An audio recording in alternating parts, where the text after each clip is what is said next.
Persécuté par les Mécois idolâtres pour la révolution religieuse qu'il développe, Mahomet est contraint d'émigrer à Yathrib, qu'il nommera plus tard Médine. Dans sa fuite, la légende enregistre déjà le premier miracle. Une araignée a tissé sa toile à l'entrée de sa cachette pour tromper ses poursuivants. Le prophète arabe était né à la Mecque en 571 après Jésus-Christ. À 40 ans, il recevait une révélation. Yathrib, étape importante des grandes caravanes vers la Perse, située à 350 km de la Mecque, n'a jamais pu devenir une grande métropole. Sa position excentrée et sa population hétérogène la tenaient jusqu'ici en marge de l'histoire. En 622, elle allait connaître un tournant avec cette émigration, l'Hégire, qui inaugure l'ère islamique.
Triomphalement reçu par les petites gens de Médine, surtout les filles du clan de sa mère qui entonnent un chant resté célèbre, chacun voulait que Mahomet honore sa demeure de sa présence. Craignant de faire des jaloux, ou peut-être se rappelant des 1001 rivalités qui déchiraient la ville, il a laissé à sa chamelle le soin d'en décider. Là où elle s'arrêtera sera la nouvelle demeure du prophète.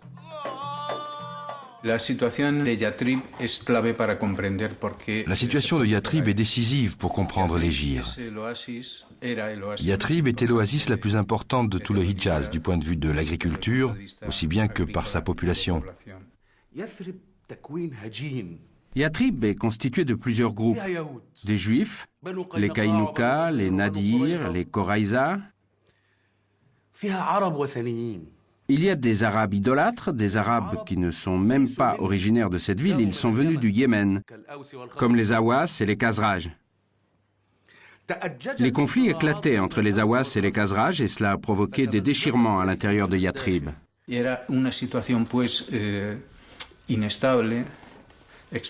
C'était une situation instable, explosive, qui aurait pu conduire de nouveau à une guerre civile.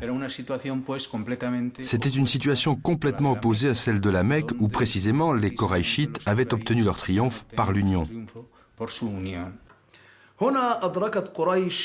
À ce moment, les Koraïchites savent qu'ils n'ont rien à craindre de Yathrib. Yathrib se détruit de l'intérieur, elle ne demandera pas sa part du commerce ni de l'argent, bien qu'elle soit au cœur de cet axe caravanier.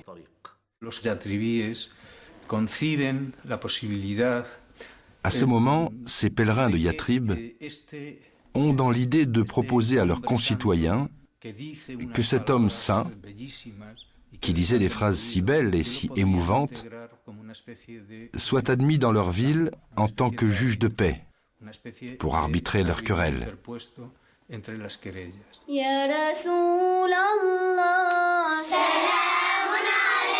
يا رفيع الشأن والدرج يا رسول الله سلام عليك يا رفيع الشأن والدرج مولاي صل وسلم دائما أبدا على النبي وآل البيت كلهم يا ربي بالمصطفى بلغ مقاصدنا واغفر لنا ما مضى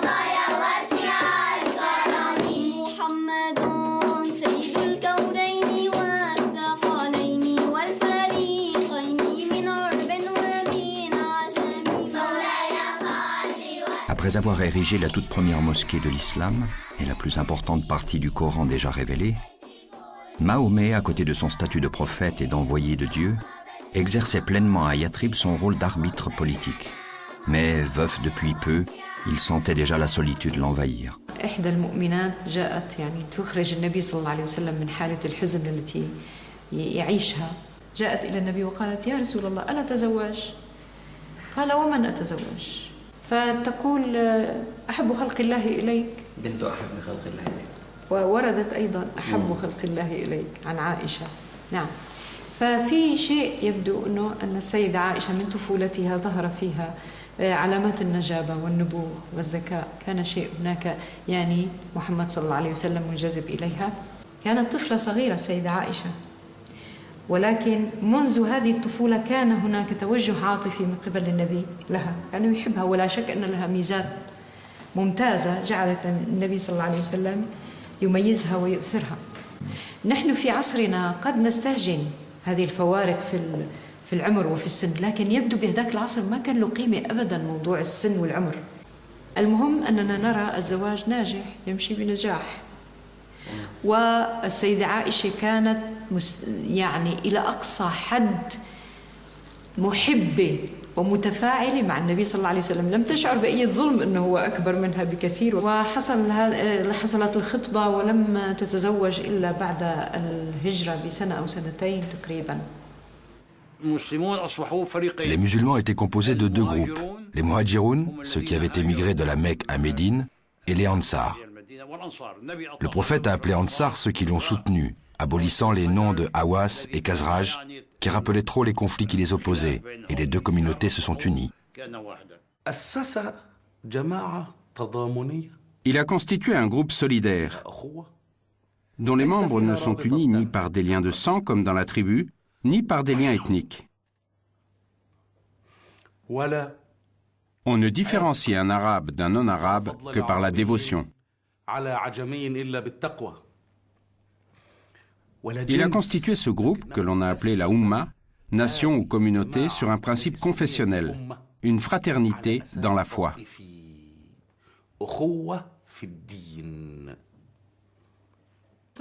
Le musulman est devenu le frère du musulman. Cela signifie qu'il a élargi la société, au-delà de la tribu, à une société de croyants. La foi est le lien qui unit des individus de différentes tribus.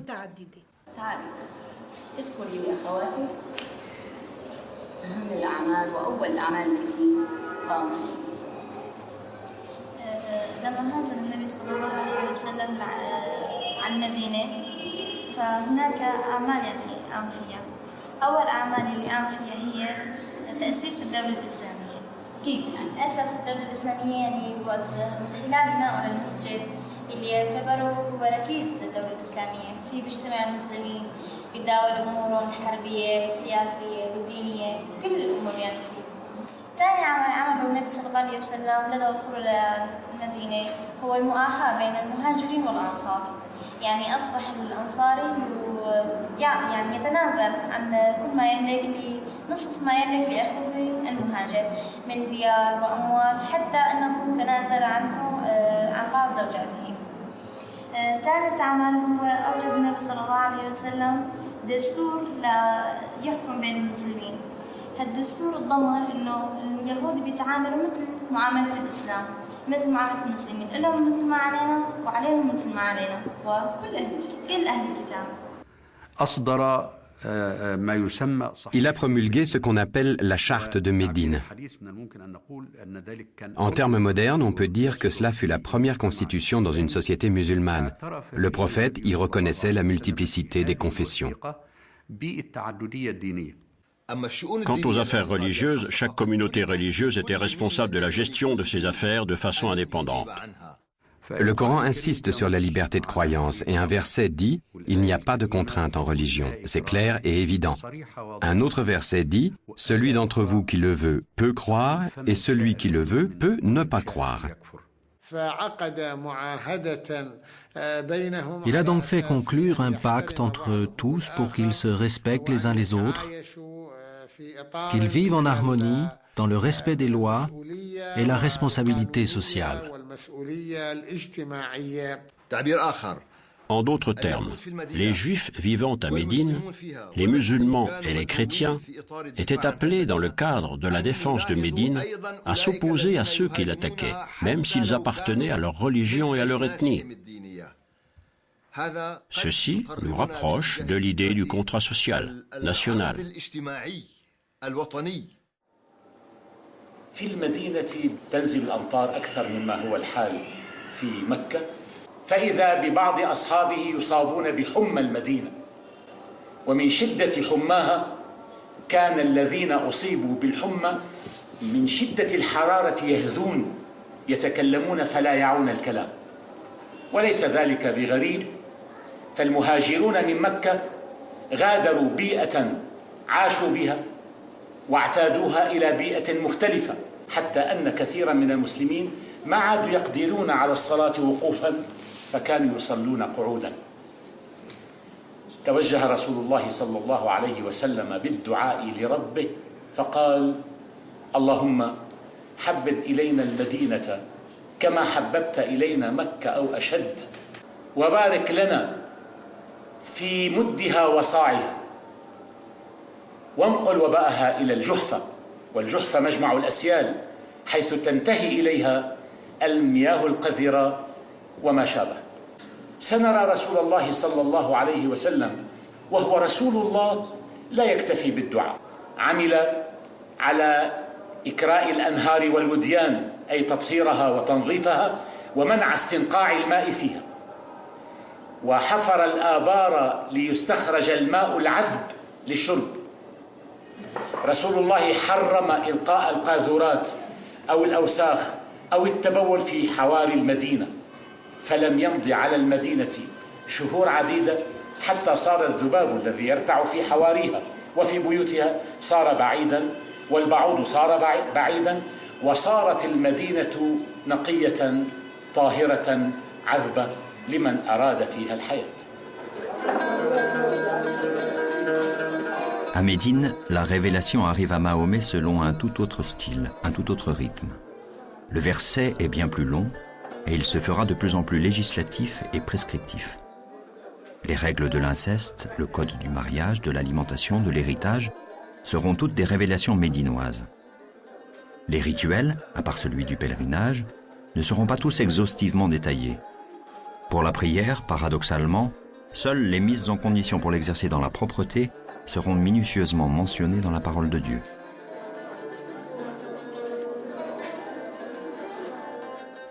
Ô croyants, quand vous vous disposez à faire la prière, lavez-vous le visage et les mains jusqu'aux coudes. Essuyez-vous la tête et les pieds jusqu'aux chevilles. Purifiez-vous après la cohabitation avec vos épouses. Mais si vous êtes malade ou en voyage, quand vous aurez satisfait vos besoins naturels, ou lorsque vous aurez eu commerce avec une femme, dans le cas où vous ne trouveriez pas d'eau, frottez-vous le visage et les mains avec du sable fin et pur. Sourate 5, versets 8 et 9. Lors de la deuxième année de l'Hégire, c'est-à-dire en 624 après Jésus-Christ, eut lieu la première mise à l'épreuve de la force du prophète à Yatrib. Les Mécois commençaient à craindre la nouvelle puissance du prophète dans la ville.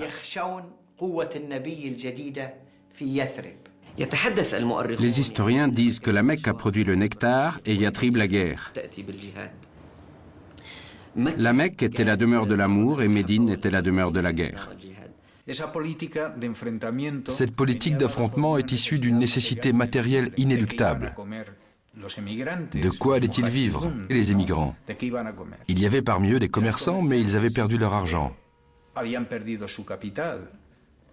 D'autres encore, plus pauvres, n'étaient ni artisans ni agriculteurs. Ils ont trouvé la réponse la plus logique. Ils allaient vivre selon la coutume arabe ancestrale, la djihad, c'est-à-dire vivre de la razzia. C'est à ce moment-là que Mahomet a l'idée des attaques contre les Qurayshites. Ce goût de la razzia qu'ils exerçaient les uns contre les autres, il va le canaliser sur les ennemis de la religion naissante. ses successeurs vont eux aussi utiliser cette fureur bédouine pour la mettre au service de leur conquête. La prédication pour l'islam remettait la prospérité à plus tard, au jour dernier, au jour du jugement dernier au paradis. Mais à Yatrib, le prophète a légalisé les razzias. Il a autorisé les rapts et les attaques contre les caravanes de Quraïsh, où qu'elles soient.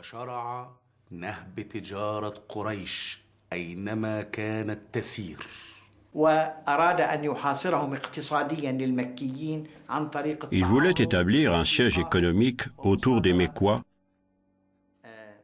en attaquant leurs caravanes qui allaient en Syrie, car elles passaient non loin de Yatrib. Les musulmans décidèrent de déclarer la guerre économique aux Quraïchites. La caravane commerciale était une grande caravane, menée par le chef des Quraïchites, Abu Sufyan. La plupart des habitants de la Mecque, sinon tous, y participaient, chacun selon ses moyens.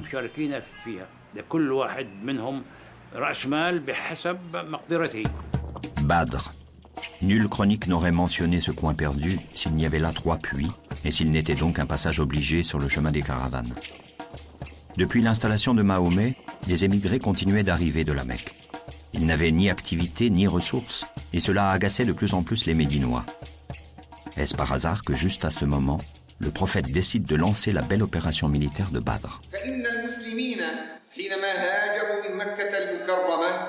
وخرجوا إلى المدينة المنورة تركوا وراءهم ديارهم وأموالهم وأخذها المشركون غنيمة وحينما علم النبي صلى الله عليه وسلم بخبر قافلة لقريش خرج من بلاد الشام وعلى رأسها أبو سفيان بن حرب تريد مكة المكرمة استنفر أصحابه للخروج إلى هذه القافلة لا يريدون القتال إنما يريدون تعويض ما فقدوه من أموالهم وجاءت قريش زاحفة تريد القتال وكان عددهم ما بين 900 إلى 1000 مقاتل وكان عدد الصحابة 300 ونيف من المقاتلين خرجوا لا يريدون القتال وجاء أولئك يريدون أن يطفئوا نور الله بأفواههم وابتدأ القتال ووقف النبي صلى الله عليه وسلم في العريش المكان الذي صنعه له أصحابه ليشرف على قيادة المعركة وراح يتضرع إلى الله وهو يبكي ويقول اللهم هذه قريش أتت بخيلائها تريد أن تطفئ نورك اللهم نصرك الذي وعدت لأوليائك اللهم إن تهلك هذه العصبة فإنك لن تعبد في الأرض بعدها أبدا وما زال رسول الله يدعو إلى أن خفق في العريش خفقة وقال أبشر يا أبا بكر هذا جبريل آخذ بعنان فرسه يقوده على النقع فكانت الملائكة تقاتل إلى جانب المؤمنين صفا بصف ويدا بيد وكان النصر للمسلمين وخذل الله المشركين وأسر من المشركين 70 مقاتلا. Avec la victoire des musulmans, la face du monde a changé. Les musulmans ont vaincu, c'est le début du développement de l'islam. Si les infidèles avaient vaincu, c'en aurait été fini de l'islam. L'islam, jusqu'à cet instant, d'après ce que disait le prophète ou ce que disait le Coran, promettait la richesse pour plus tard. À partir de là, le fait d'embrasser l'islam est récompensé ici-bas, sur terre. On y gagne. Je peux obtenir de l'argent. Je peux capturer des femmes. Je peux devenir riche, même si j'étais pauvre avant.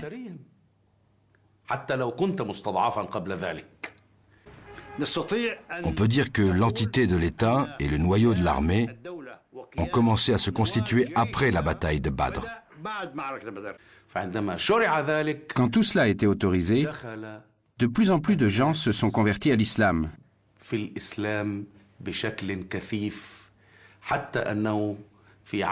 À tel point qu'après 10 années seulement passées à Yathrib, Mahomet a pu assiéger la Mecque avec 10 000 guerriers.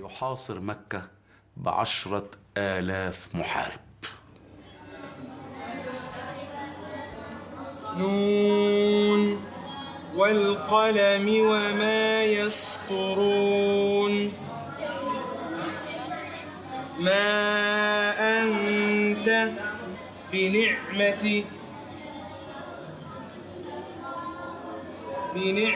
ربك بمجنون يلا على السطر اللي بعده Un élément nouveau, le butin, allait alors bouleverser la donne. Une sourate longue, la 8e, consacrée aux conséquences de la bataille de Badr, est révélée et réglemente le butin comme une véritable institution. D'abord pour les captifs, il y a une innovation. Mahomet va édicter une règle originale. Qu'un prisonnier enseigne à écrire à 10 musulmans et le voilà relaxé. Avec Badr, les émigrés qui considéraient le prophète comme un des leurs relèvent enfin la tête. D'intrus gênants et improductifs, les voici combattants et en plus possédants.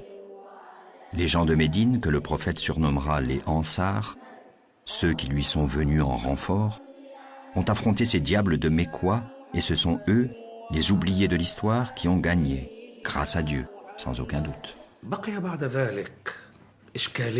La tribu de Koraïch était affaiblie et commençait à vaciller. Il subsistait un problème à Yathrib et ce problème, c'était les Juifs.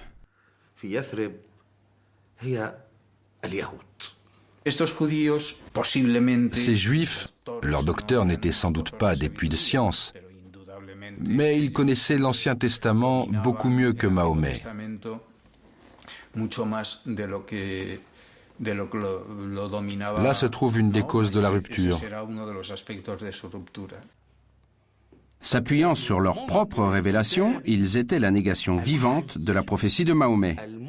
Les voilà sur la base de leur livre sacré qui nie la mission de Mahomet devant lui et dans sa ville même. Ceci est un fait décisif qui va amener Mahomet à rompre avec les Juifs. Il se sent blessé et se montrera impitoyable à leur égard.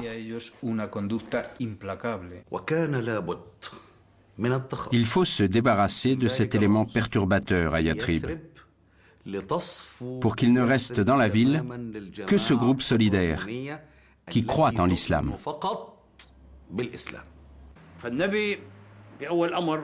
Pourtant, le prophète, quand il arriva à Médine, ne prêchait que contre l'adoration des idoles.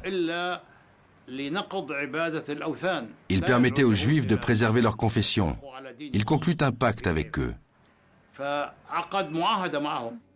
Ce pacte, qui avait été établi par écrit, ne dura pas longtemps, car les Mécois, qui avaient été défaits à Badr, reprirent secrètement des contacts avec des Juifs à Médine.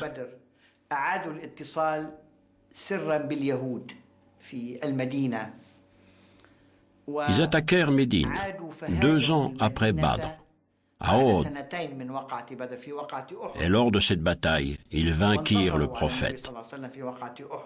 Mahomet va rompre progressivement avec les Juifs. Après la victoire de Badr, pour un motif anecdotique, il va faire face à l'une des tribus.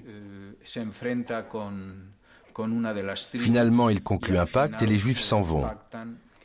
Ils partent avec tous leurs biens, de sorte qu'à cette occasion, Mahomet obtient un gain matériel limité, mais qui lui a permis de mettre hors jeu une des tribus.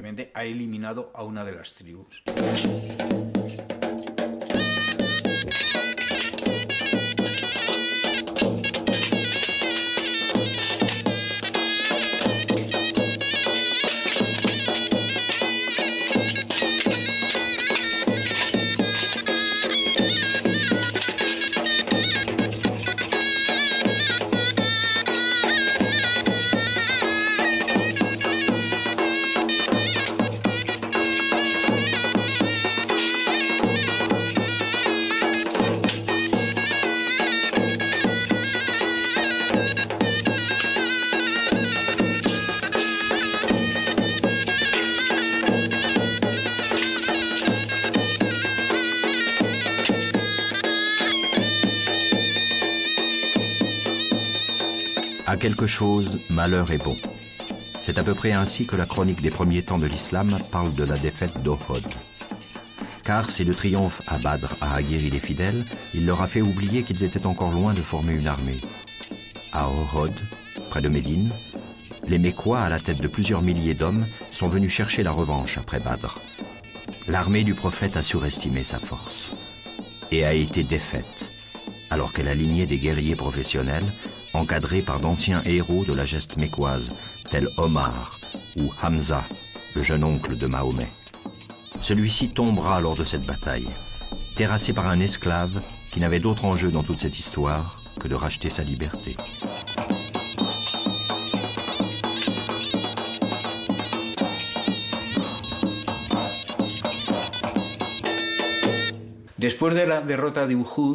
Après la déroute d'Ohod, il va neutraliser la seconde tribu juive, les Nadirs.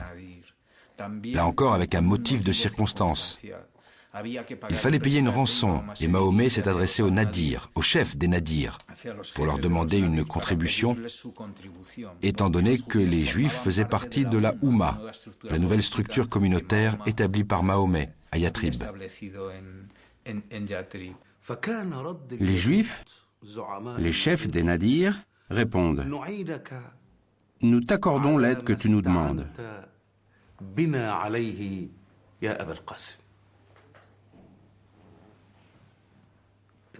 Donc ils vont payer, ils vont t'aider. Mahomet était avec ses compagnons les plus proches. Soudain, il se lève et s'en va. Alors les autres le suivent et disent « Mais où vas-tu » Il leur répond « J'ai reçu la visite de mon frère Gabriel. Il m'a informé qu'il complotait contre moi. » Et alors il dit « J'ai su que les Juifs préparaient ma mort. » Il leur déclare la guerre, les encercle, et l'histoire recommence. Les Juifs font confiance à leurs alliés, mais ceux-ci ne bougent pas. Ils sont donc obligés de capituler.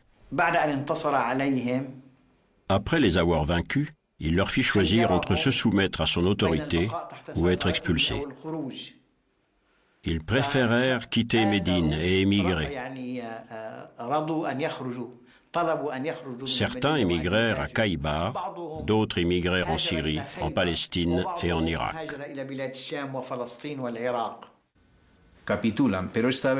Ils capitulent, mais contrairement à la dernière fois, ils ne leur accordent pas de délai pour vendre leurs biens. Ils les laissent partir avec seulement leurs biens mobiliers et ils abandonnent leurs terres.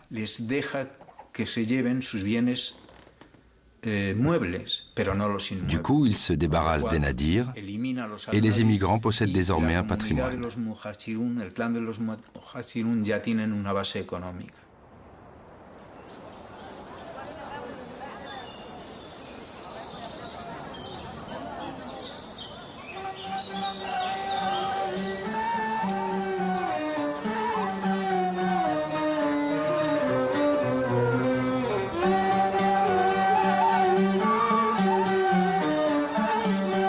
Un jour, ayant besoin de correspondre avec un notable, le prophète se rendit chez Zaïd, son esclave affranchi, devenu son fils adoptif. Il n'y trouva que son épouse Zéinab qui l'accueillit. Auparavant, l'envoyé de Dieu éprouvait plutôt de l'aversion pour cette femme, mais cette fois, en la voyant, il fut séduit. Il dit alors « Ô transcendance de Dieu, comme il inverse l'inclinaison des cœurs !» Il déclina la proposition de Zéinab de rester à attendre Zaïd et il s'en alla.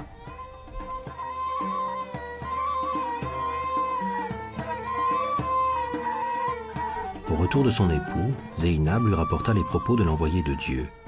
Celui-ci en fut édifié. Dieu lança dans son cœur de l'antipathie pour sa compagne, si bien qu'il se détourna d'elle.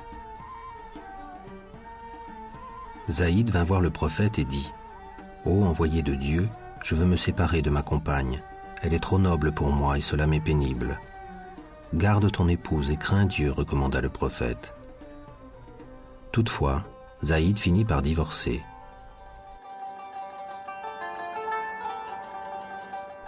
Zéinab, fille d'une noble tribu, était fort généreuse avec les plus désœuvrés. Elle travaillait même pour distribuer aux plus pauvres. Aïcha disait d'elle qu'elle était parmi tout son entourage la plus belle et la plus désirable. Bien que plus âgée qu'elle, la quarantaine au moment des faits, toutes les deux avaient une grande complicité. Des mois plus tard, dans un état de divine inspiration, Dieu reprocha à son prophète d'aller à l'encontre de son désir. Et l'ordre lui fut donné d'accepter le mariage avec Zéinab. C'est ainsi que le prophète convoqua Zaïd pour lui dire « Nul n'a mieux que toi ma confiance. Va et sollicite la main de Zéinab. » Zaïd s'en fut chez Zéinab, la trouva pétrissant son pain et lui fit part de la nouvelle. Zéinab, enjouée, rendit grâce à Dieu dans une prière.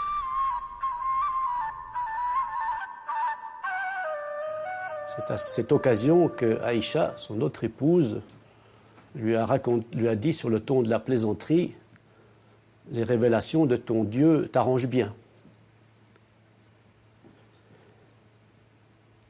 Tous ces mariages de Mohammed, diront les commentateurs, sont des mariages politiques. Dans l'épisode de Zaynab, il s'agit d'autre chose. Le désir de Mohammed se heurte à la loi. Il est intéressant de l'observer là, ce prophète, cet homme, assumant la transgression, assumant son désir dans la transgression. Et dans cet épisode, on voit apparaître, à travers ce désir, la rencontre d'un absolu, d'une espèce de transcendance. Avec la sourate 33, les factions, la révélation est au bord de la clôture.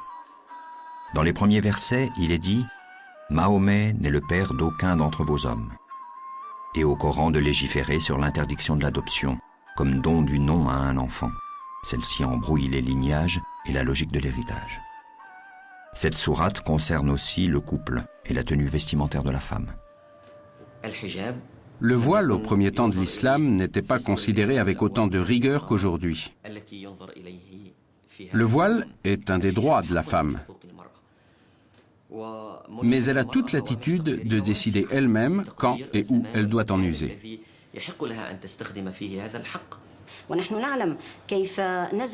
La sourate du voile, hijab, est descendue le jour du mariage de Zaynab. Une des femmes du prophète est sortie la nuit pour un besoin naturel.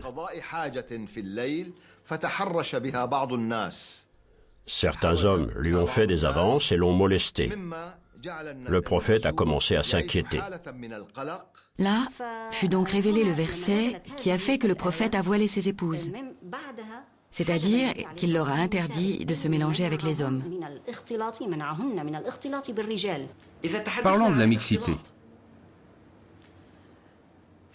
Dans le monde musulman, il y a des milliers de mosquées, mais il n'y a qu'une seule mosquée que nous avons héritée telle qu'elle était du temps du prophète. C'est la mosquée de la Kaaba. C'est la seule mosquée où la mixité est admise. La femme fait le tour de la Kaaba à côté de l'homme. Elle jette les pierres de la lapidation à côté des hommes. Elle bouscule les autres pour toucher la pierre noire avec l'homme à ses côtés. Cette mixité existe et c'était le cas dans les mosquées du temps du prophète. L'islam a connu de nombreuses situations de ce genre. Lors des conseils qui se tenaient en présence du prophète, il y avait des femmes. Les femmes venaient elles-mêmes sans voile et sans discrimination consulter le prophète sur de nombreux sujets. La communication était directe. Ils se parlaient directement. Ce que je veux dire, c'est que si nous voulons faire une lecture de la condition de la femme, il faudrait faire la lecture de sa condition du vivant du prophète. Ce qui s'est passé, par exemple, lors de l'époque de la décadence, quand on a caché les femmes et qu'on les a confinées dans les harems des palais, n'a rien à voir avec la tolérance en vigueur du temps des compagnons du prophète. La tolérance dans les rapports hommes-femmes du temps du prophète était très grande.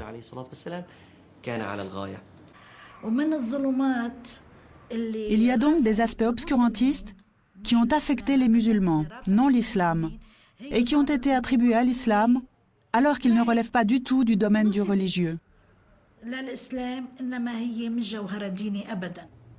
وهنالك قصة يوم جاءه شاب وقد امتلأ قوة وحيوية فقال يا رسول الله ائذن لي في الزنا نظر إليه النبي عليه الصلاة والسلام وقال له أقبل، فأقبل هذا الشاب، فقال له النبي عليه الصلاة والسلام أترضاه لأمك؟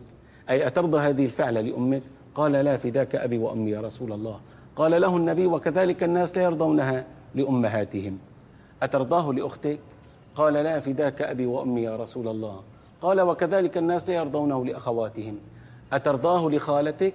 وراح يعدد عليه قريباته، وفي كل مرة كان يقول لا، فداك أبي وأمي يا رسول الله، والنبي يقول له وكذلك الناس لا يرضونه لأخواتهم ولا لخالاتهم ولا لعماتهم.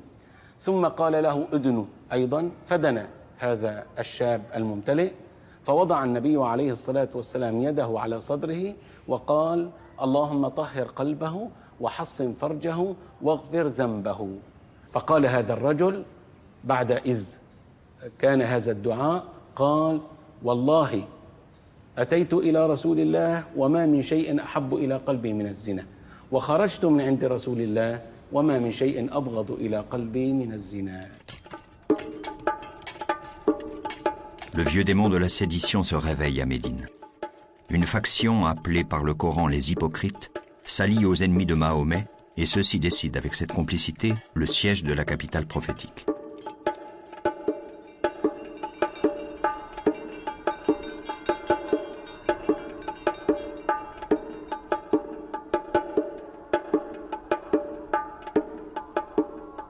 Le prophète, averti que tous les infidèles ensemble allaient venir l'attaquer, réunit ses compagnons et délibéra avec eux. Tous furent d'avis que l'on devait s'enfermer dans la ville.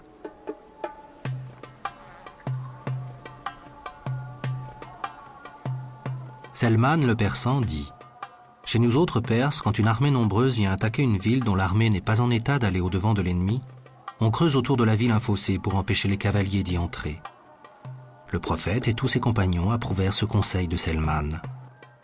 Au bout d'un mois, le fossé était achevé. Lorsque les infidèles aperçurent ce fossé autour de Médine, ils furent frappés d'étonnement. Ils n'en avaient jamais vu auparavant. Ne pouvant pas le franchir, ils venaient chaque jour aux portes de la ville. Les infidèles restèrent 26 jours sans qu'il y eût d'engagement.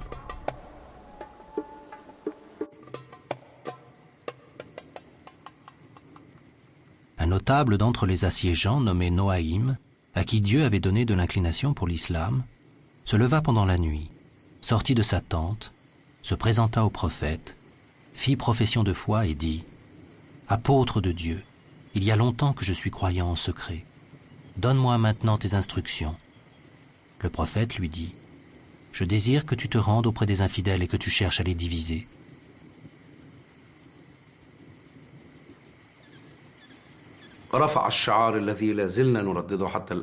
Il a lancé le mot d'ordre que nous répétons encore aujourd'hui.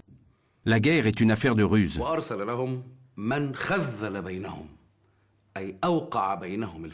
Il a envoyé parmi eux des éléments perturbateurs. Ils se sont entretués.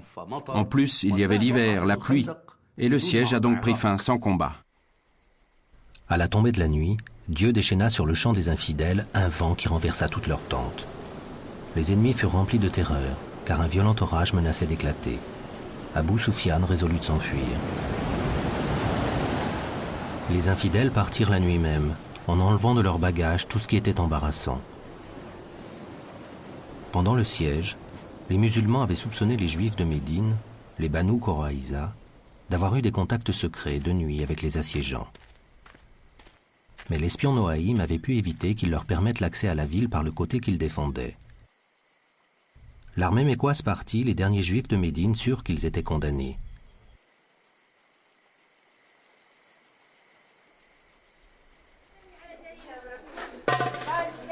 L'ange Gabriel vint dire au prophète « Dieu t'ordonne de ne point déposer les armes avant d'en avoir fini avec les Banu Quraïza. » Les Juifs, après un siège de 25 jours, réduits à la dernière extrémité, demandèrent à capituler. Que va-t-on faire de cette tribu juive? Ici intervient un fait nouveau, qui révèle l'intelligence pratique de Mahomet. Ce n'est pas lui qui va décider du sort de cette tribu juive, il désigne un arbitre qui décide à sa place. Il dit « Saad, décide de leur sort. » Saad dit tuez les hommes, capturez les enfants et saisissez les biens. Le prophète lui dit, tu les as jugés du jugement d'Allah par-dessus 7 cieux. Et il dicta un jugement terrible. Les femmes et les enfants furent vendus comme esclaves et tous les hommes exécutés. On creusa un fossé et les Quraïza, comme de petits agneaux, s'en approchèrent un par un et on leur coupa la tête. Ici, comme quand il s'agit de la naissance d'un État nouveau, le moindre recul, la moindre hésitation peuvent lui être fatales. C'est pour cela qu'il arrivait souvent que l'on sacrifie de nombreuses vies humaines pour renforcer la puissance du nouvel État.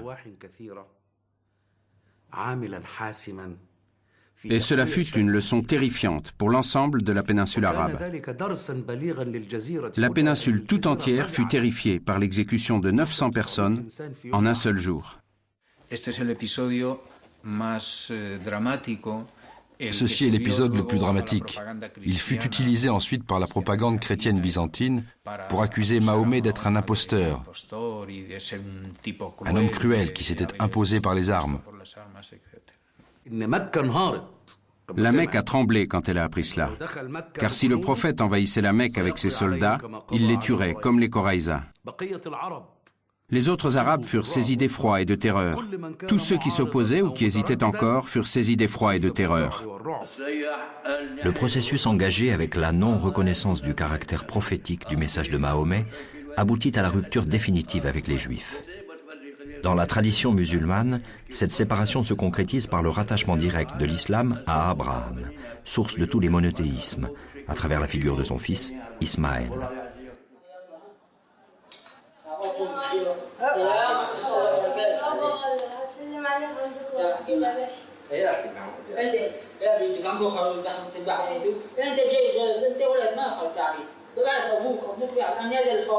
كبش فج اسماعيل انت ليش معك ابوك بيحكي معه شايف هذا فج اسماعيل رب العالمين ابونا ابراهيم الخليل شاتي منهم اني بيذبحوا لابونا اسماعيل فام رب العالمين يقول له يا ابتي افعل ما تؤمر تجدني ان شاء الله من الصابرين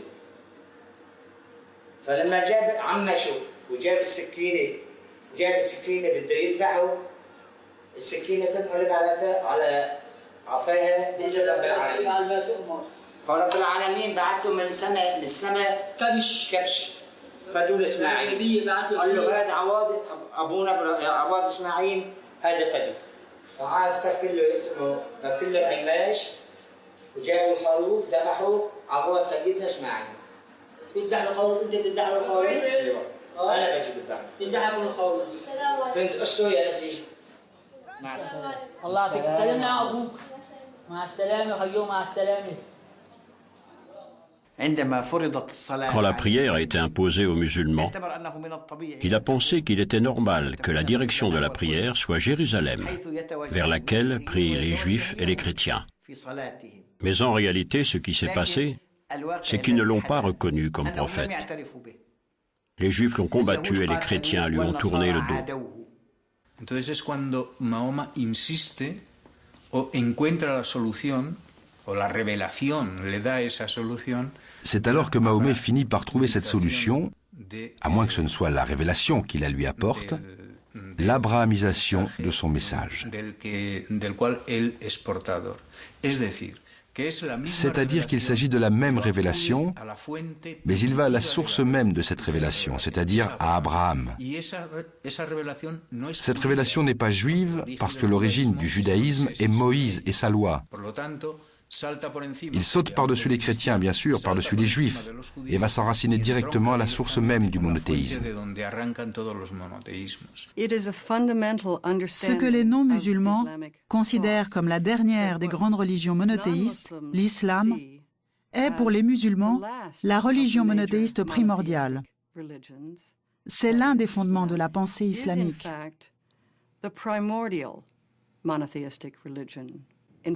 Il y a un hadith, une phrase célèbre du prophète qui l'illustre bien. tous les enfants naissent musulmans. Ce sont leurs parents qui en font des juifs ou des chrétiens.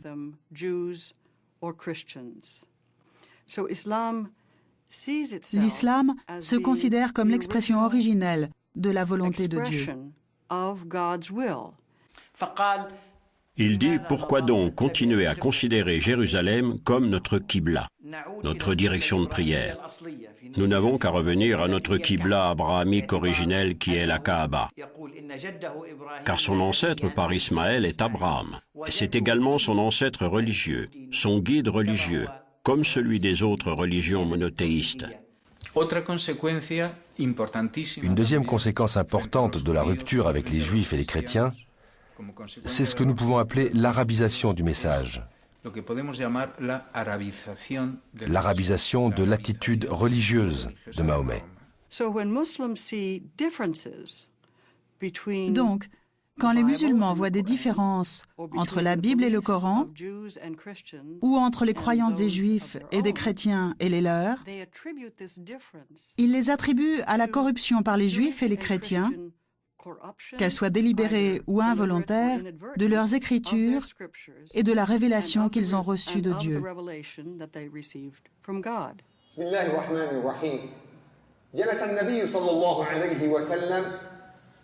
قبل بعثته وبعد بعثته يتعبد الله ويتحنس الليالي ذوات العدد وذلك على الحنيفية السمحاء التي كان عليها الأنبياء من قبله وبعد بعثته يتجه إلى بيت المقدس أولى القبلتين لكن رسول الله صلى الله عليه وسلم كان يتطلع إلى السماء ما بين الفينة والأخرى ينتظر أمرا من الله بأن يجعل للمسلمين وجهة تختلف عن وجهة من قبله جلس 16 شهرا صلى الله عليه وسلم مع أصحابه بعد هجرته إلى المدينة المنورة يتوجه إلى بيت المقدس وبينما هو في صلاته يصلي بالمسلمين وإذا به صلى الله عليه وسلم ينزل عليه الوحي ويأمره بأن يتوجه إلى الكعبة المشرفة لتكون قبلة للمسلمين إلى يوم القيامة ونزل قوله تعالى قد نرى تقلب وجهك في السماء فلنولينك قبلة ترضاها فول وجهك شطر المسجد الحرام وحيث ما كنتم فولوا وجوهكم شطره واتجه المسلمون بصلاتهم إلى الكعبة المشرفة لتكون قبلة لهم وإلى قيام الساعة.